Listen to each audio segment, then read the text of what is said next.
All right, so today we're not just going to look at stories of incredible wealth. We are going to deconstruct them.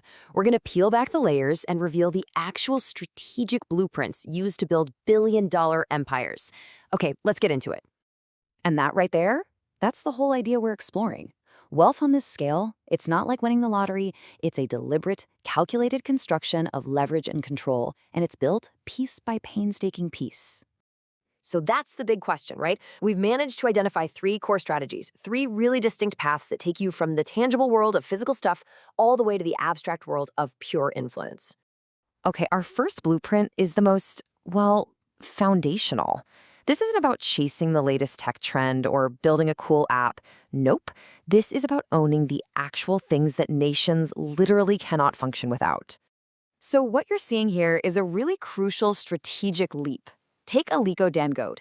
He started as an importer, but he had this massive realization. Real power wasn't in just moving goods, it was in producing them. I mean, think about it. When you're the one manufacturing the cement that builds the cities, governments suddenly become very dependent on you. And that's the shift from being weak to being basically untouchable. And this shows you that the same principle works across a bunch of different areas. It doesn't matter if you're like Patrice Motsepe, controlling the mining of gold and platinum, or Mike Adenuga, building out the telecom networks that connect millions of people. The strategy is exactly the same. Find and secure a choke point in the physical world. Own the essential infrastructure that pretty much everyone else has to pay to use. And the ultimate version of this archetype is the quiet infrastructure titan, someone like Adebayo Ogulisi. You know, while everyone else is getting loud on social media, these guys are in boardrooms controlling airports and power grids. Their wealth isn't volatile. It doesn't jump up and down with the market. It's basically indexed to population growth and time itself. It's influence that's so deeply embedded in the system, it really doesn't need any applause. Okay, so let's move on to our next blueprint and see how this all connects. We're shifting gears now, moving away from the physical world of steel and cement and into the abstract, but just as critical, systems of finance, software, and data. This is the world of someone like Robert F. Smith and his firm Vista Equity Partners.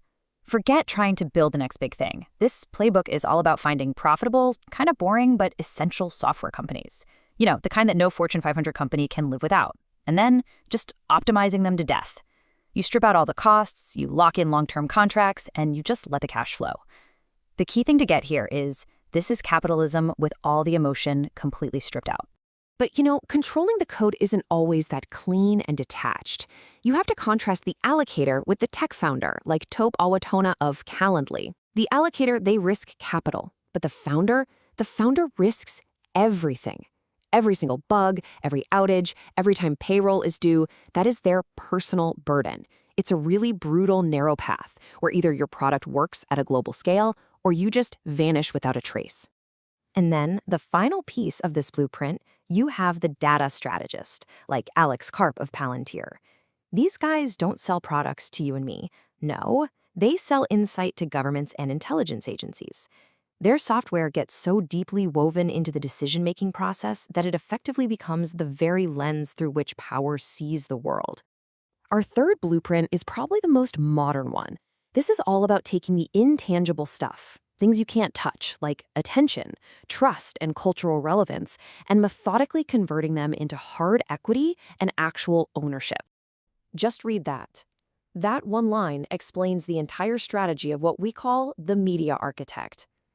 Tyler Perry figured out that being an actor means you're always asking for permission. But owning the land, the sound stages, the entire production infrastructure, that's sovereign power. You stop auditioning for a role in the system, you become the system. And this brings us to the brand idol. Just look at Rihanna. The music was her entry point, right? That's how she built this massive well of cultural trust. But the real genius is in the conversion. She didn't just endorse a consumer brand, she channeled all that trust into Fenty Beauty, solving a real gap in the market. And then she diversified into a whole portfolio. Every single venture is powered by that central core of her audience's loyalty. And you see this exact same logic with the athlete investor. Michael Jordan and LeBron James, they both understood a fundamental truth. A salary has a time limit. Your body has a time limit. But ownership, that's generational. They made the leap from just earning money from the game to owning pieces of the game itself. Teams, brands, production companies. That is the crucial pivot from being an employee to being an owner. Okay, so we've seen three completely distinct blueprints: controlling the physical world, mastering abstract systems, and owning the narrative. But what's the one thread, the single unifying principle that actually connects all of them? It's simple, really. The master key is control. In a system where you are not guaranteed fair access to capital, you don't speculate and you don't gamble. You secure choke points. You build something that other people must pass through, whether that's a cement factory, a software platform, or a cultural narrative. You essentially build a toll booth. So if you add up the wealth of the key figures we've been talking about, you get to a number somewhere around $90 billion. I mean, by any measure, that is a staggering figure. But then, and this is the really wild part, you realize that that entire sum, all $90 billion, is eclipsed by a single tech founder in another demographic. And that forces us to ask a much, much deeper and more important question. Look, this was never about a talent gap. The brilliance, the strategy, the execution we just walked through proves that. This is about a systems gap.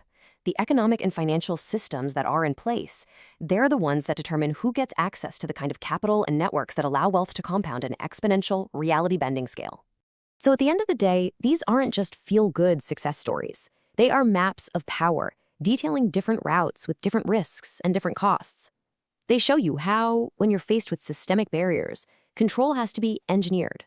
So the only real question left is, which path makes the most sense to you?